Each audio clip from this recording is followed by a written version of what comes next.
Hello, and welcome to another episode of the Full Quota podcast. We took a bit of a week. I was gallivanting in Europe following a certain rugby team, but I'm back, and we wish that rugby team all the best. The Box, good luck. And Tim's back. We are ready. We are rejuvenated. The domestic season has started, and the Lions are looking horrible, but Western Province are looking great. So Tim's happy. I'm not. But today, we're talking Proteas Cricket World Cup preview. Cricket World Cup starts next week, Friday. The Proteas will play two warm-up games, one against Afghanistan on Friday, the 29th of September. And then next week, Tuesday, they play a warm-up against New Zealand. And then it starts in earnest.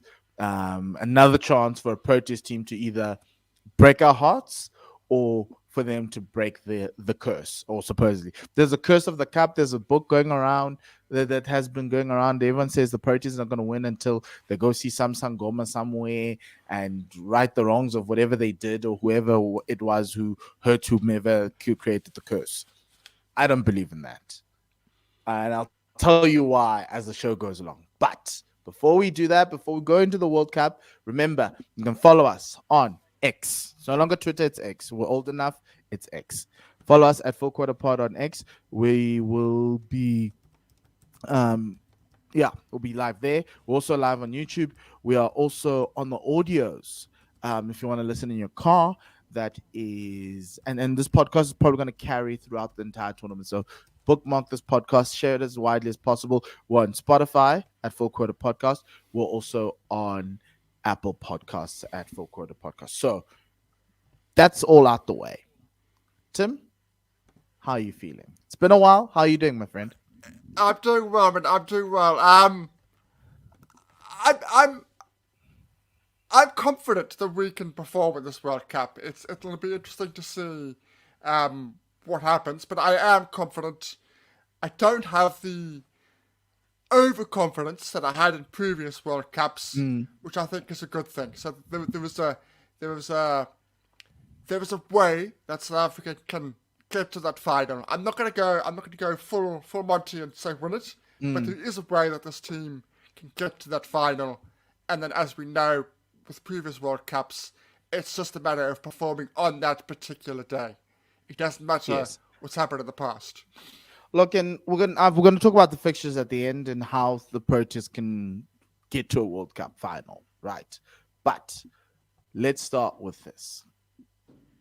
First things first. The question is obviously the squad was announced, and I'm gonna put the squad up, and then we're gonna talk about the changes that happened pre the team leaving to go. Last week there were rumors that were confirmed, and we had notable omissions. So apologies to our audio listeners, but I will read this team out.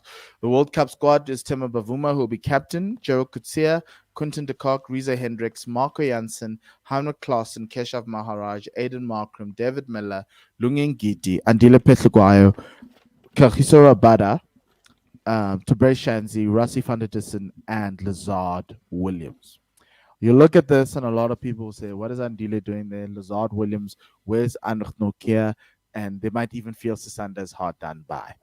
Here we go. So last week we got updates saying that Sisanda Magala and Anrich Nokia will not be going to India due to various injuries. And Sisanda's injury was a knee. Tim, do you remember what Anrich's injury was? I don't. Although all that I remember in the press release was Sisanda's injury was not mentioned. It was basically he didn't pass fitness test. That was basically the line, but they didn't mention his actual injury. Okay. Very annoyingly, I can't remember Anrich's.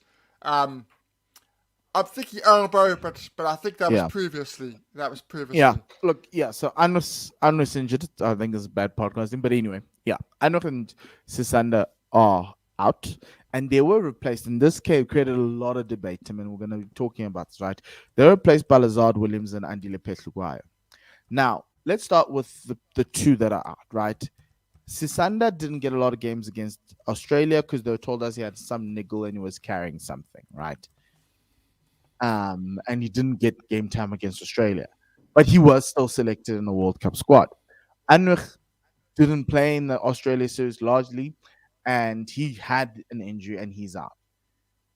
What does it mean to the Proteas? What are the Proteas losing to lose Sisanda and Anrich so late in the game going to the World Cup?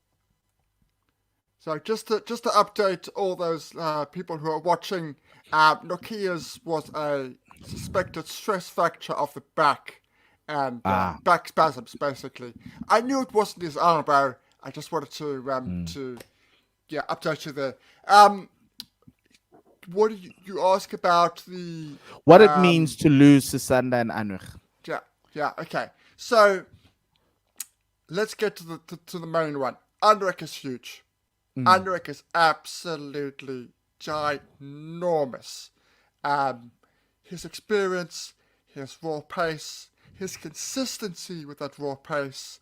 You're going to see guys who are going to bowl 140 clicks in this World Cup, who are going to do well, who are going to get wickets, who are going to dominate when they do bowl. So that express pace, with his experience, is absolutely enormous. It isn't controversial to say.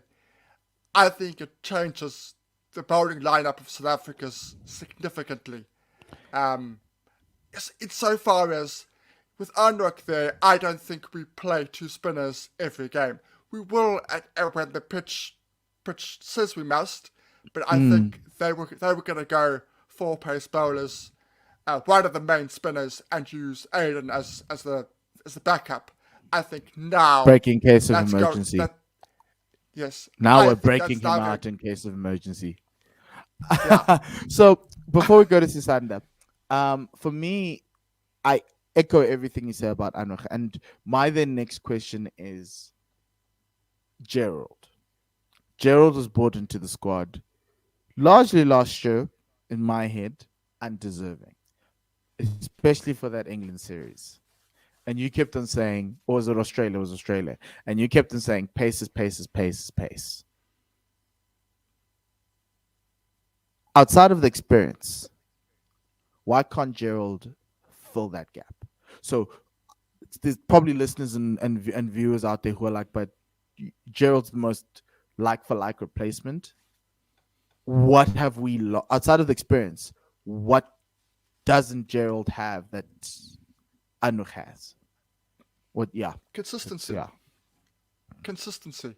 I spoke to a member of the Proteas setup last week, which you will see hopefully by the end of this month, and he was basically saying he loves Gerald. Gerald is a huge asset to the team.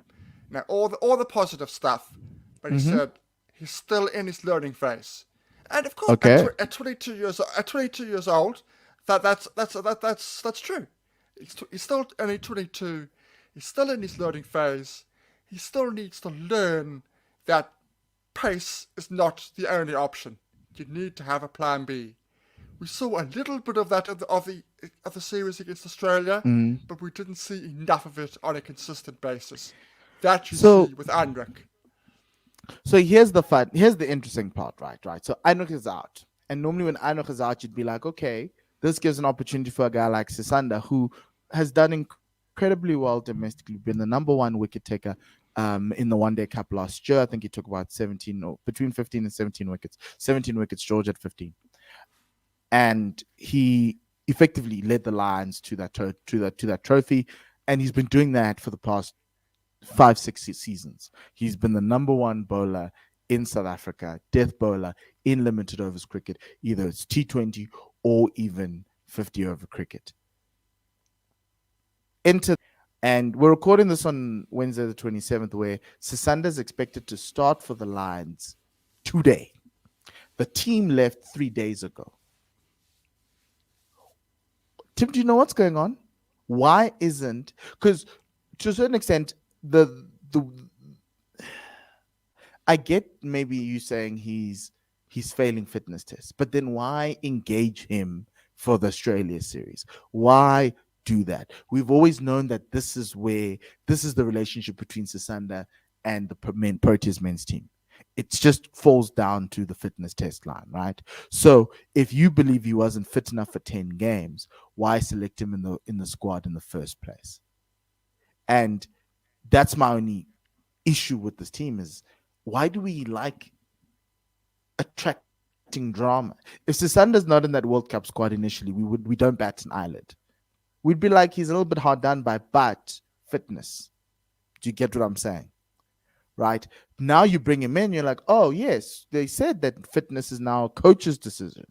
So I know coaches are allowed to change their mind. What does Sisanda do in that Australia series that was so egregious that he's not even being picked, even when this team actually, as you say, Tim, needs someone who's consistent, can bowl quickly. He does that too, and has many skills and is the best domestic bowler in the country. He even bowls at an international level. He's got experience playing at international over the 22-year-old Gerald. What's going on? I think teams all around the world, they stick with somebody who they know isn't 100% in the hope that come the cracks, come the final day, they will be past fit. Kane Williamson, Dupont for France in the Yes, the man. World Cup with He's the going to play that jaw. quarterfinal in a mask. Yeah, no, that kind of notion. So I think it was similar in terms of Sisanda. They know his qualities. They know how important he can be. And they know the qualities that he has. They know that if there's one area that the side is struggling with at the moment, it's the death bowler. What does Sisanda do? Sisanda is a death bowler. So I don't have an issue with them picking him in that Australian series. I don't have a problem with him, them trying to make a way for him to play for the Proteas leading up to this World Cup. My issue, and I said it weeks ago when we told you that the responsibility is now going to lie with the coaches. I said to you that this was going to happen. I said to you that the Proteas would go, sorry, you don't pass our fitness tests. Domestic side goes, you know what? Up yours, we're playing him. But I said to you the that was Lions gonna are in a happen. different situation because the Lions actually have no bowlers. They main marquee bowlers are all injured. Duan is injured. Lutusapamla is injured. And they already have lost 2 games in a league format that only has 7 games, and they're playing their 3rd game. And if they lose this one against a Dolphin side that's always been traditionally over the past 5 years very good at limited overs cricket, even on the high felt, I get the desperation from the Lions, but the whole country has been told that Sisanda's injured or unavailable, or he's been dropped because he can't take the rigors of this. But he'll be going to India to play 10 games, to play 9 games effectively. He's here to play 6 games in less than a month. Like the rigors, I think, are still the same, unless if they think because you're in India, the heat and the humidity might be a little bit too much, and you might end up with him breaking down. But in my head, I'm like, it's also yes, ICC will go, well, he's injured. You picked an injured player. You can't replace him. If he breaks down, he breaks down. That's up to you. Whereas if Rabada breaks down now, we can replace him. We can't replace somebody who is already in the squad who is already injured. Okay. So that would have been coming into the thinking. So then, is this another Ryan Rickleton situation where CSA deems you injured, but your club looks at you and goes, well, we're paying you the salary, you're going to go out and play? Where does player safety come in all of this? Because with Rickleton, we saw in that final, that the One Day Cup final, how heavily strapped his ankle was, even throughout SA20, before he had the surgery. Now it looks great. He's moving well. It's amazing. Great. But how much more damage is Sisanda going to take? And does that also put SA20 at risk? And for me, I think, and I'm going to say this, I'm going to be quite frankly, I think I'm going to talk to Sisanda. There's a come to Jesus moment here where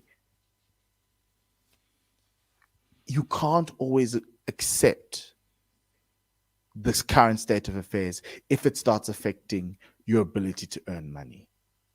And it's going to start affecting his ability to earn money, because I look at that next SA20 contract. Last year, he was okay. He didn't blow the lights out, and I need him to, right? Okay, not necessarily I need him to, but he needs to. And this next SA20 season, before we all go back into a mega auction next year, is going to be so important, because he might not get the same 6 million contract he got in the last year, right? And I'm not going to count his money. I'm not going to do anything else. But there has to be a moment where you sit and you ask yourself and say that if the standard for me to play international cricket is here, but I'm always here, I need to get there, and I need to do everything I can to get there. And the reason why these niggles are coming up, I think, is largely because he's carrying extra weight. He's done well. I remember, even on this podcast, you can rewind many years. You can even write it in the comment section. I would always say, if he takes wickets while fat, allow him. But it's closing doors for you. It's denying you opportunities. He could be a contracted CSA player, but because of these continuous fitness concerns, issues, everything else, he's not being contracted nationally. Sisanda could be a great test match bowler, but this continually comes up. And I understand maybe he may have been like, you know what, fine, take me as I am. But if the standard requires you to do this, and it's costing you money, going to the World Cup would have had more performance fees than you playing for the Lions. Match fees, even if you are a reserve. You've just cost yourself that, and the ability to go to a World Cup, a 50-over World Cup in India. And so where does this end? You're in the back end of your career. Yes, maybe it's taken a while for them to recognize you. They are recognizing you now, but there's this barrier in the way. Can you do something about it? I know of myself, I'd be busting my ass to lose 10, 20, 15K. I'm trying to do that now, right? It's not costing me money, but it might cost me money later on. It might cost me something later on, and I know that. And it's trying to change your lifestyle, change everything. Why is it not happening? We've been talking about this for 5 years now. Sometimes you got to now look at and be like, okay, maybe I'm the problem. Yeah, fine. We've protected you. We said the system was unfair. The standards were unfair. Yes, you don't need to run a 10K, a 2K time trial in 10 minutes. That's ridiculous. I get that. But at least you got to try. You've got to try. You can't continue to do this, because now it's costing you. You literally been dropped for fitness. You haven't been dropped for injuries. You've been dropped for fitness, because this niggle is now fine. But guys are in India preparing to play Afghanistan on Friday, and you are stuck here in South Africa playing the Hollywood Bets Dolphins, who look great in their kit, by the way. That black kit with the gold. Oh, I tell you what, I know this is off topic, and I agree with everything you said. He's got to take at least some responsibility for where he is right now. All of the kids in the One Day Cup this season are amazing. All of them. Western Province, Lions, and Northwest. I'm sorry, no. But everyone else, the others. But anyway, yes, Sisanda, there's a come to Jesus moment, and I think there's another World Cup next year, T20 World Cup. I expect you to be there, right, along with Anrich, because you have the ability to usurp Lungi as the third pace bowler in ODI cricket, in limited overs cricket, but you are not helping yourself. Like, I don't know what more I can say. Like, dude, I can go to gym with you. We can try and work as hard as we can. We live in Joburg. We can work it out. But like, dude, like, there's a point where it's costing you cash. And I believe in my heart of hearts that if you lost 10 kgs, you could pick up an extra kilometer or two in pace. You already bowl that heavy ball. You already are tall. It's coming down like rockets. It would come down like rockets even more if you could just shed a little bit of kilos. You're a lot fitter. Your knees will be able to handle the load, and you'd be able to actually push yourself to levels you didn't think you could get to, and you could be that X factor player. Because the reason why we're having this conversation is that if you were fit, losing Anuk wouldn't be a problem, because you would share those games, Tim, between Sisanda and Gerald. You would share those games, and both of them would give you something different, and they'd be your X factor from a bowling perspective. The world knows Marco Jansen, but they don't know you two. You're the X factor. We don't roll out Lungi. Lungi sits on the bench. We've had many conversations where we put Lungi on the bench out of the 11, and we roll out Sisanda, and then in some games we roll out Gerald, and you share the matches. But they don't even deem you good enough to play 5 games in a World Cup. That, for me, is the issue. That is the issue. But anyway, let's move on. They've brought Lazard and Andile in, and I thought they'd bring in a batter. I wanted them to bring in an extra batter. I thought Tristan Stubbs might get a call up, right? Largely because losing Anrich, you need to figure out another way to win the game, and the other way is maybe let's blow them out the order. Let's get them another batter who can come into that middle order, and if there's an injury, you have someone there already, right? I didn't think they needed another bowler. I thought they had enough in Lungi. But then, obviously, losing Lungi and Anrich and Sisanda, you kind of felt then at least bring in one bowler. It I needs thought one Lazard would be bowler. the guy. Yeah. I thought Lazard would be the guy to get the call up, and obviously he was on our podcast and he didn't think he'd make it in. Well, look at God. Maybe if you want to, make a Proteas side. I don't know. Limpopo's winning games. They didn't think they'd win a game. But yeah. So Lazard comes in, and Andile. That's the other one. Because I'm sitting there going, man only plays well against Australia. Man only plays well in a pink day. But my God, Andile found the right time to step it up. Because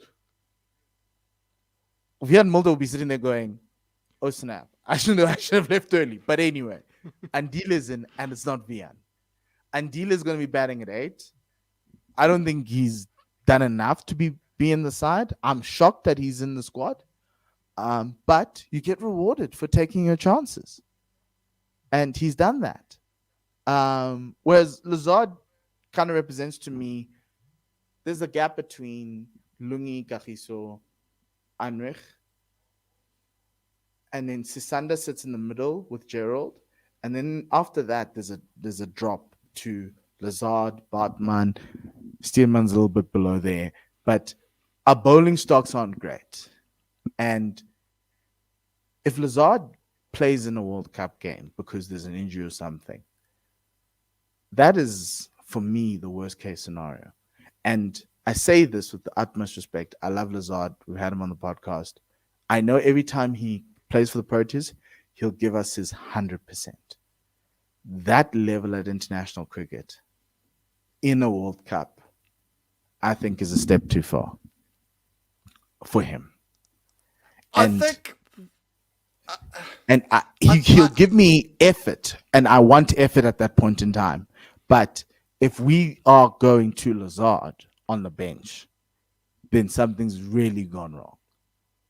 And to a certain extent, what this means is that you're going to be reliant on Lungi, Kagiso, and to a certain extent, Gerald and Marco to kind of carry you through, and maybe even Tabrez now, because you picked Tabrez over Gerald. And so it's a lot of pressure on like that starting 5 bowling attack of Keshav, Marco, Lungi, Kagiso, and Tabrez. Massive, massive pressure. Like if an injury happens, we are Yeah. now trying to win games because the other team played badly, not necessarily because we played out of our socks and we played at the level we need to play. So, is around that Lazard and Andile, what are your thoughts? So I don't see them playing any of what you would call the key games: Pakistan, India, Mm, England, Australia. I'd be worried if they were playing those mm, games. If they're playing those games, either we've got an injury or we're playing really, really poor cricket. So that would worry yeah. me. Um, but it's a strange one because social media is not a friend of Andile. But if people look at it logically, people say that Marco's batting too high and there's too much pressure on him. Well, what does Andile do?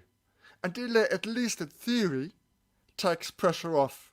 So when we play Afghanistan, when we play a Mm, couple of the lesser nations, he could come in and give Marco just 24 hours off. Because I think asking yeah. Marco to play every single game, not that he can't do it, he can do it. I think he's going to be a special cricketer, but it just means that we've got another Yes. option in that category to lighten the load, so to speak. Uh, in terms of Lazard, I agree with everything you say. I don't want him to play on the pitches that Australia are playing now against India. If he plays on those flatbeds, he's gonna go for it. He's Mm, gonna go eight nines, tens, and overs. He needs a pitch that does something, and I think they yeah. will because we are playing right across the country, so you will get a variety of pitches. So there will be pitches Mm, there that will suit him more than others, but you don't want him on a flatbed of where 350 is the minimum. That's what you don't but want him. yeah, and the other thing this thing does is that it effectively reduces South Africa's squad effectively to 12, right? It's the 11 plus Reza. I'm assuming Reza is the seventh batter. And then you effectively have Marco. Then you have Gerald, Andile, Lungi. Oh, Lungi is going to start now. It's Gerald, Andile, um, Lazard. I don't know who the 12th person is. Um, yes, and yeah. So who's the 12th person? Yeah. So it's effectively Gerald, Andile, Lazard, and someone between Tabrez and Lungi Giti, depending on how it goes. And so Conditions. it's Yeah. it's reduced the squad. Whereas the initial squad with Sisanda and Gerald, you could give Sisanda a big game. He's not going to disappoint you, right? He's maybe a step off Lungi, Kagiso, and everyone else, but he's a good enough replacement to at least keep you honest and keep teams honest, right? And so that's where I'm really worried about this, and effectively it's down to that 11, which is why I thought maybe bring in another batter for the Afghanistan's and not Afghanistan, the Netherlands game, and probably even the opening game against Sri Lanka to give guys around to rest people, maybe to rotate, use the type of thinking that the Springboks are thinking right now in terms of keeping players fresh and strong for the back end, because the back end of those fixtures, there's a Pakistan, New Zealand, India axis there where your World Cup goes to die. And you could easily come out there 0-3, and if players are injured and everything else. So yeah, so for me that's essentially is one other thing about this World Cup. Let's move away from the players. Are the conditions you've touched on it before, and just right now around you're going to get different conditions around India, right? Everyone assumes it's going to be spinner friendly. Yes, most likely, 100%. But there will be moments. I'm thinking of the Delhis, the Kolkatas, where you might get something for the fast bowlers. Something, Ball might in South Africa play in Mumbai, which could help. Kolkata also helps. Delhi also helps as well. But obviously the other places like Lucknow, in the like that could be spinner friendly. Ahmedabad for me feels spinner friendly. That's like a 200 run. Oh, well, no, it's a 200 run game in T20, but it's like a 300-400 run game in the big field. Spinners galore. Just if you're a fast bowler, you're going to go to all sorts. And we play Afghanistan. understand that. But what have you noted about the conditions?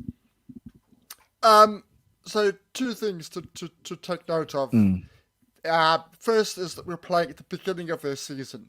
So spin will play a part. Everybody will be playing their spinners and they will be important. But we are not playing at the end of their season. So the pitches are not going to be raging turners. I think at the back end of the tournament, but depending where you are, spin will play a part, but I don't think it's going to play as much of a part as you think. Also, the groundsmen over the years have become accustomed to producing what we now call good pitches. Good pitches are basically good ODI pitches where 300 is the minimum. The ball comes on nicely, there's pace and there's bounce. It's good for the pace bowlers. But if you don't make 300, you won't necessarily lose, but you are going to be at a disadvantage. So, Yes. as I say, don't expect raging turners. That I don't expect that. But people like Ashwin, if India pick him, people like Shamsi, people like Rashid for England, they are going to have good tournaments. If they play consistently throughout the tournament, they are going to do well because they are very experienced spinners. So it depends where you are in the country. As I say, you're going to find it's going to be good for batting. Get yourself in, ball will come on nicely to the bat, and it won't necessarily be, a minefield because the ICC don't want a minefield. This is not India playing a home series where they know the opposition can't play spin. The TV rights for the ICC, they want entertainment and ODI cricket. And runs. Lots of runs. Yeah. Yes. And essentially that's what we're seeing, right? And if you look at the scores, because like I'm looking at that India scored 399 against Australia the other day. And essentially that's what they're going to want, right? Similar to 2019, we sat talking about it when we were still doing on One World Sports Radio. You need to be able to get to 300. You need to put up a 300 to 320. If you do that, you keep yourself in every game. Yeah, minimum 350. 350 keeps you in a game. Teams can chase down 350. And that's essentially what the ICC want. Pitches that are not going to necessarily deteriorate over time. Pitches are going to be true.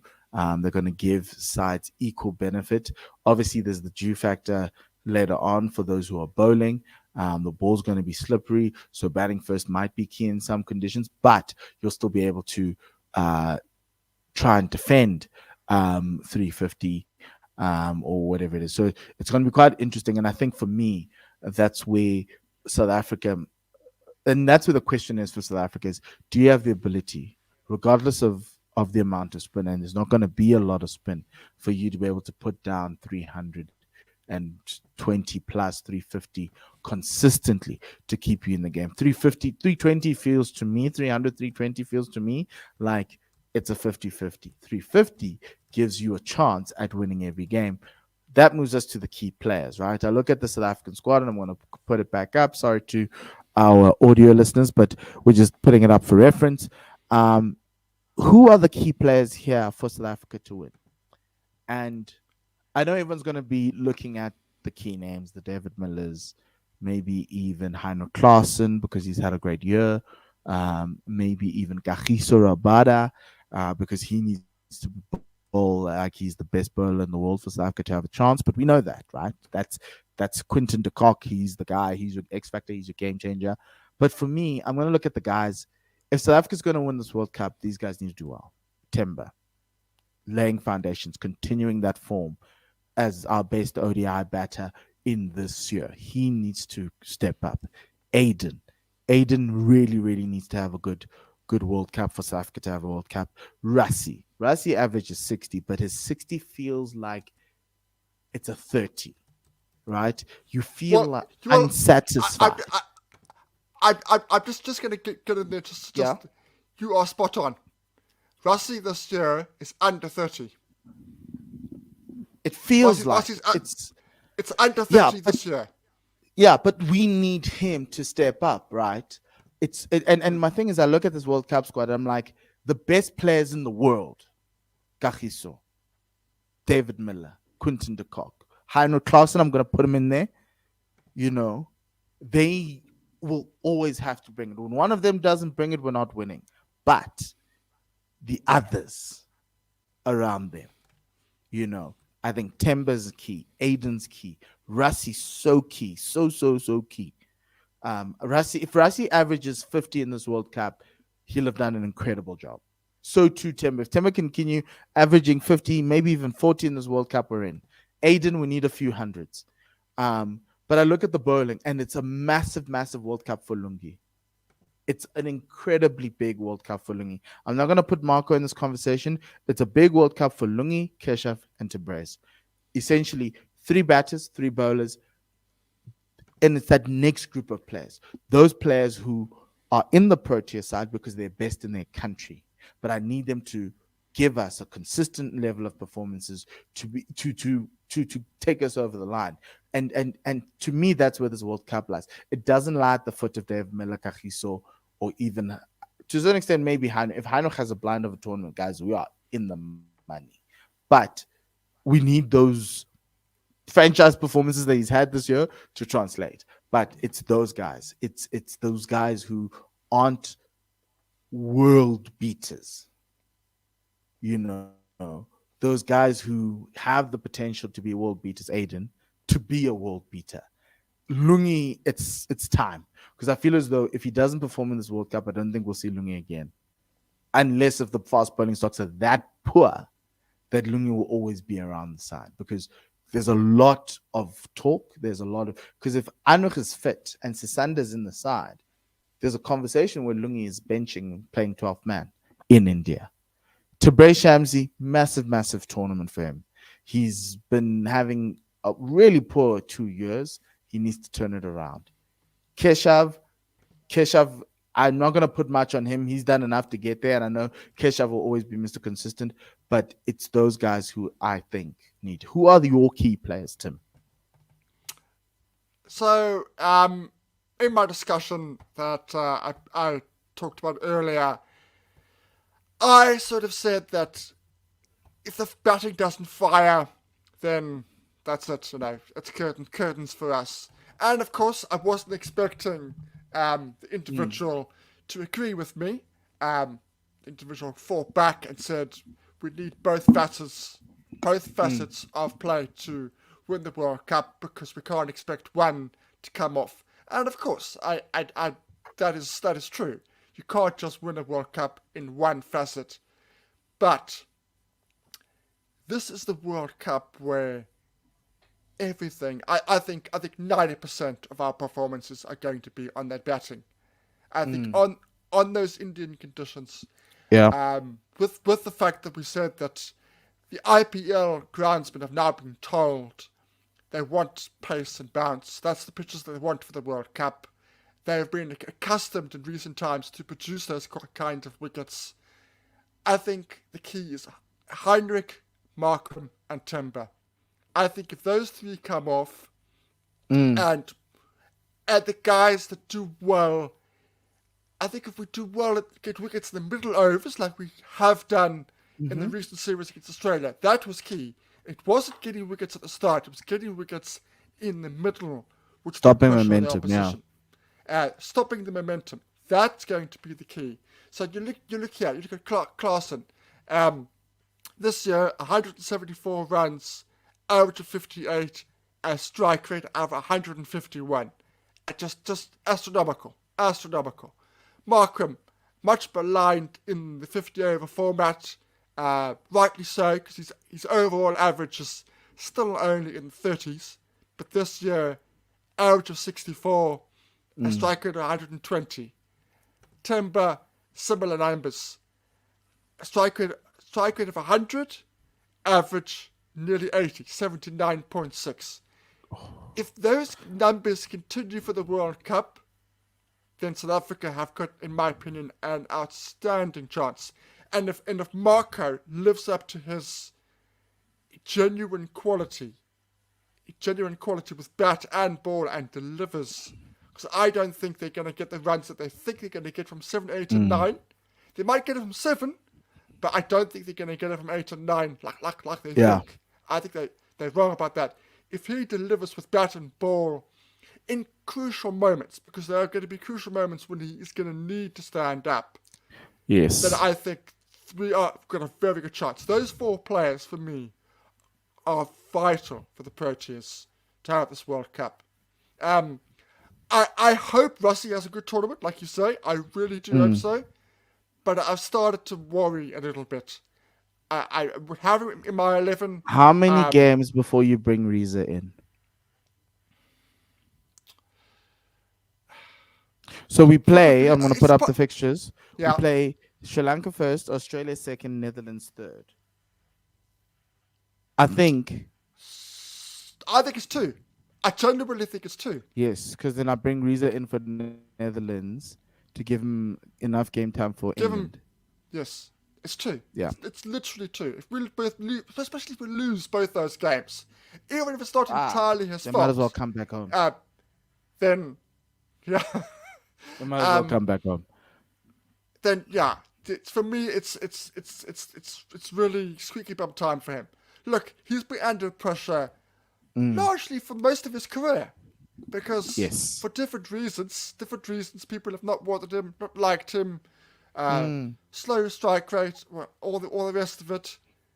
But he's answered that. He's not a pretty cricketer. That's essentially what it is, right? Yeah. Because he'll be looking there going, I have better stats than Aiden Markham, but everyone is saying this man is better. But even though Russie was Mr. 2019 World Cup. Like, he literally kept the dignity of South African cricket with Faf du Plessis in 2019. And I hope in tournament play, he discovers that. Because I want that Russie. The problem with 2019 is that everyone else just didn't come to the party. Right? And you want Timber. You want Quinny. You want Aiden. You want Russie. You even want Heinrich to come to the party. My thing is this: South Africa bats until top 6. If they told themselves, look, we've literally got 4 wickets. 4 wickets. That's it. Spread them out the 50 overs. Make sure that at least number 5 and 6 are there in the final 10 overs. That wins us the World Cup. Like, go back to Russell Domingo. Don't lose more than 2 wickets in the first 30 overs type of vibe. That will get us to 350. That will win us the World Cup. And it's even being like, we can start slowly because we're getting nothing from 7, 8, 9, 10, 11. And you must say that. And you must own that. This thing of saying, no, Marco's good. Yeah, there's talent there. But are you going to put money down on Marco saving you, chasing a World Cup against New Zealand in a must-win game? And you are chasing, 280? And you're 5 down and you've got 180 on the board and you need 100 and you've got David Miller and Marco Jansen. Do you put money down to think the Proteas get through? I don't. The only way the Proteas get through there is if David Miller gets pretty much farms the strike and gets every ball. Well, he won't need to farm the strike to Marco, but that's essentially my... And it's a nice little segue because what's your area of concern? My area of concern is versus New Zealand were 180 for 5. Marco's coming out, and I'm sitting there going, can 7, 8, 9, 10, 11 get me 100 runs with a top order batter? That is my biggest fear. It's not the bowling. It's not even the top 6 failing. If the top 6 fails, we've lost the game. That's fine. But it's that. It's being 5 down, chasing 100, needing 100 to win, and Marco walks in. And you can even use the same thing. Take Marco out, put Andile in. It changes, that's what keeps me up at night. It's that. Because we have, I think between the World Cups, and this stat came from Sam, who's one of our followers on Twitter and one of our avid listeners and stuff. He said that the Proteas have the highest average in the world, 1 to 6.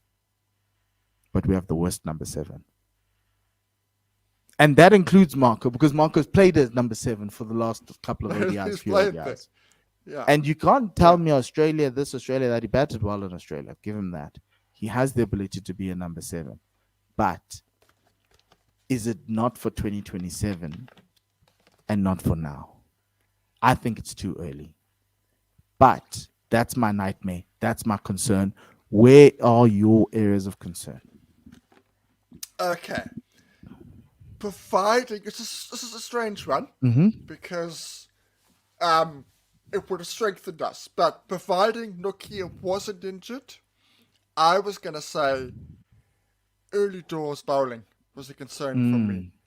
If we come up against a team that doesn't just put the foot on the pedal and just keep it there like Australia did, if we come up against Australia team that scores 8 and over the first 10, and then goes, you know what, we've done the damage, let's see it out for 15 overs, and then go big again, that is my concern at the moment. So in England, if we look at Australia, if you look at Australia series, 69 they scored the first. Okay. I'm talking about the first three games of Plum, which are most similar to the conditions we're going to play in India. Not the Wanderers and the Centurion. 69 for 4.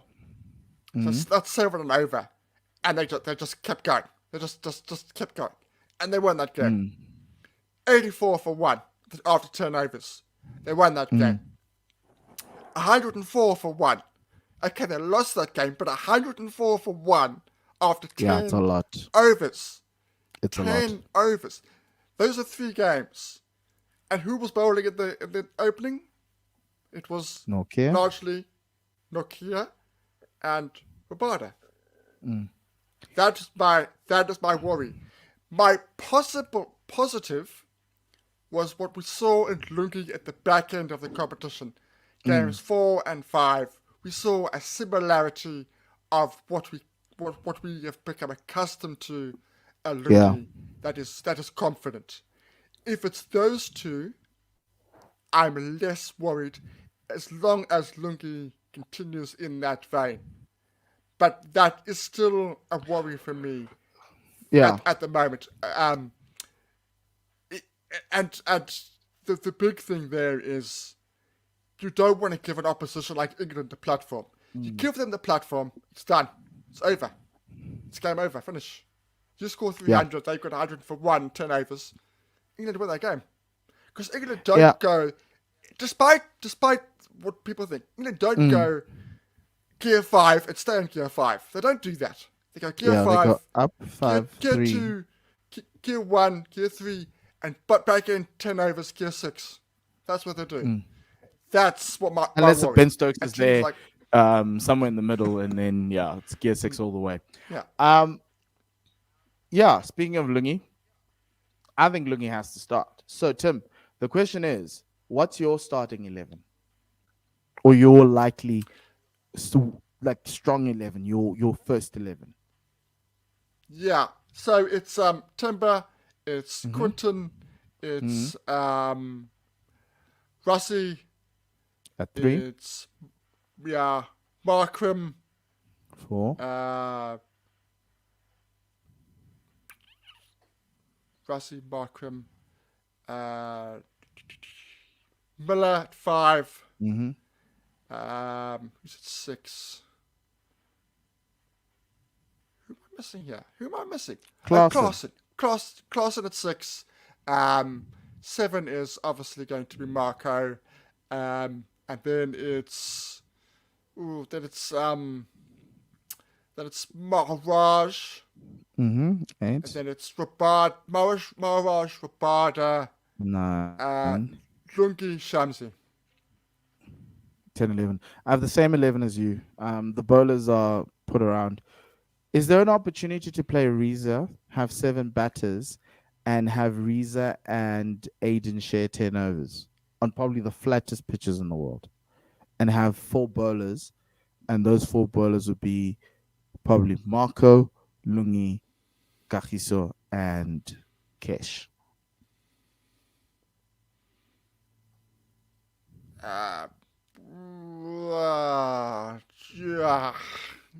No. Because our weakness is it. the top 7. I get it. I do get it, but no. Is it an Um, overkill? yes, Those it's an 10 overs overkill. from Aiden and Reza, just look away. Close your eyes. If Just run away. if Reza bowled like Markham normally does, then okay. I think you can. I can have I can have Markham bowl 7. I can have that. Reza can On bowl a good 3. day. It's a risk. You're asking somebody who was going to potentially go for 20 on an over. If he goes for 20 in one of those overs, it's game over. It's game over. Okay, so we're not gonna do that. Okay, cool. Fine. Let's close out the show because we have the same 11s, and I think it's the same. So I'm gonna put up the fixtures, right? I'm gonna go through them, and then we're gonna try to figure out, and I'll explain where I'm going with this, right? So the last topic before we close out. South Africa have 9 games to play at this World Cup. Play all 10 sides, or all 10 sides play each other. They start off with Sri Lanka. They play Australia, Sri Lanka in Delhi, Australia in Lucknow. They play Netherlands in Dharamsala, England in Mumbai, Bangladesh in Mumbai. They play Pakistan in Chennai, which might be a ranked turner. They play New Zealand in Pune. They play India in Kolkata at Eden Gardens, and then they play Afghanistan in Ahmedabad to close out that World Cup. Now, I said with Menas that this team has the ability to win the World Cup. And I think we've outlined the things that they would need in the show to get there. Top 6 firing, your bowler's doing a great job, but largely your top 6 carrying you throughout this world. And if the top 6 does, we'll get there. And I went back and looked at 2019 to see how many losses do you need to make sure that you get into the semifinals. And squeaky bum time, you cannot lose more than 3 games. You cannot lose more than 3 games. So then I went, okay, which of these 3 games can I lose? 1, India in Kolkata. That is a possible I can lose that game. Then you've got England and Mumbai. I've already chalked that as an L.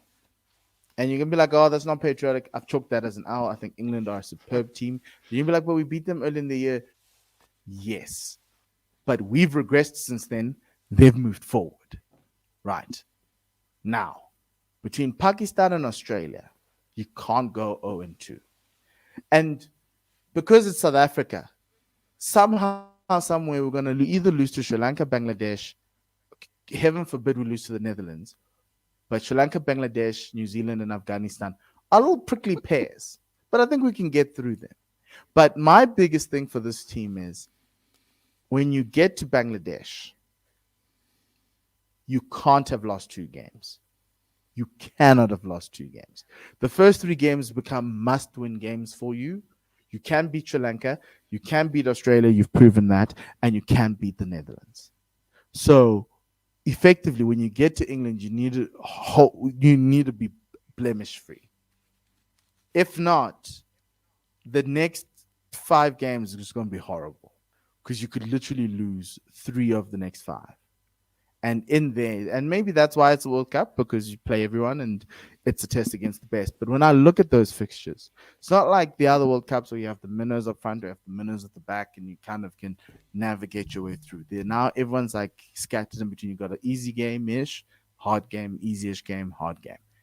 And you cannot arrive at England having lost to Australia. It just can't happen. The first 3 games of that World Cup, for me, super important, setting the tone, setting this team's confidence. And if we beat Australia, you go to England knowing that it's a free hit and you give it everything you've got. That's how I think we win this World Cup. You can lose 3 games. It's India, it's England. Pakistan 50-50. You cannot lose both Pakistan and Australia. One of those games you must lose. That means you have to beat everyone else, including New Zealand. And we know what New Zealand does in a World Cup to us. What do you think?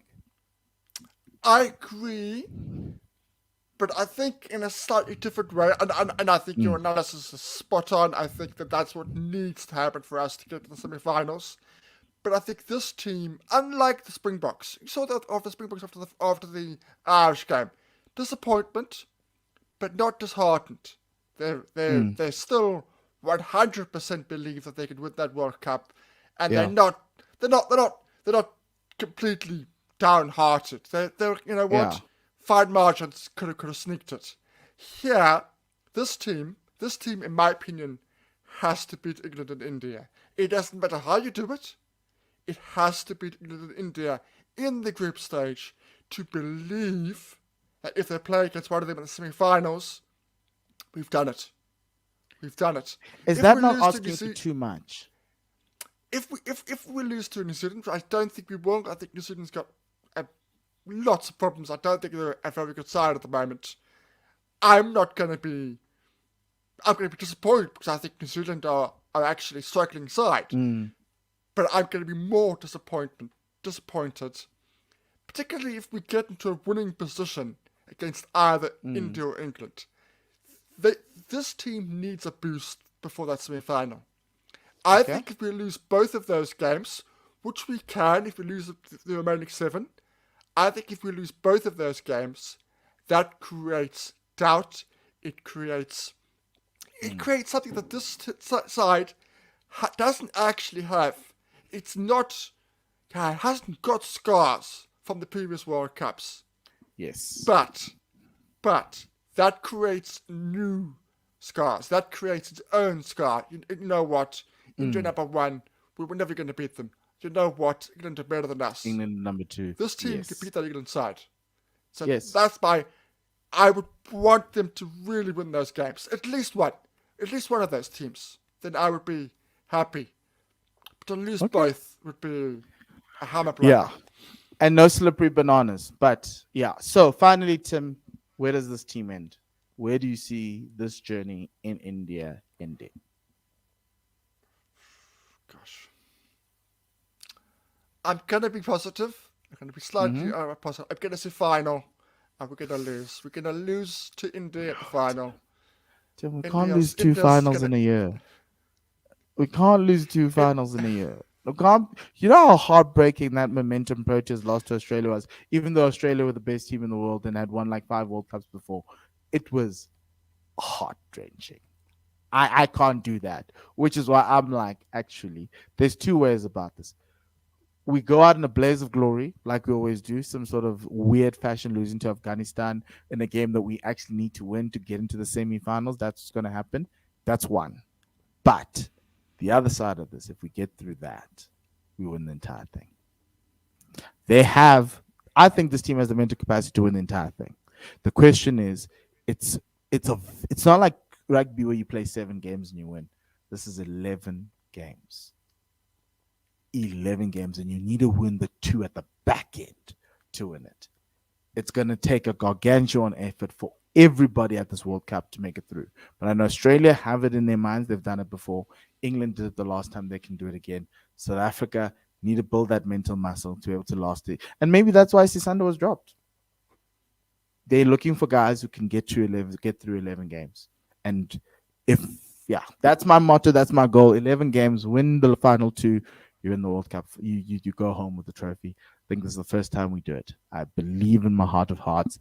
I'm going to double down on what I told Menas. It's the first time we do it in India. We come home with the trophy. Temba Bavuma immortalized. We change the Wanderers name to Temba Bavuma Wanderers, and it becomes the greatest story in the history of the game. Awesome. And with that, Tim, do you have any final words? Is there any team that you're worried about? No, all good. And with that, it ends our preview. Thank you very much, everybody. Good luck to the Proteas. That was your World Cup preview. You can carry it with you all the way to that game against Afghanistan. We're like, what did Mpho and Tim say about that game in Afghanistan? It's a must-win, but knowing South Africa, it could blow up in our faces. Just like Netherlands blew up in our face in Australia 12 months ago. Outside of that, thank you very much for listening to our show. Thank you very much for watching. Remember, we're on X at Full Quarter Pod. Please subscribe. Follow us and subscribe on YouTube at One World Sports Radio. Audio on Spotify as well as Apple Podcasts. Let us know your comments. And outside of that, we'll be back with other previews for the games like we always done, like we do with all our opponents, getting to know our opponents. So you are in the know. So be like, I know that guy. They spoke about that guy. That guy's good. We're going to be doing all of that again this World Cup. And we'll also be doing One Day Cup stuff. as we go along. The season's just started. We're going to still do that, give you the content. Please do support us. Please, please, please share us widely. Follow us on all our platforms. And outside of that, goodbye and lesale kakahiso.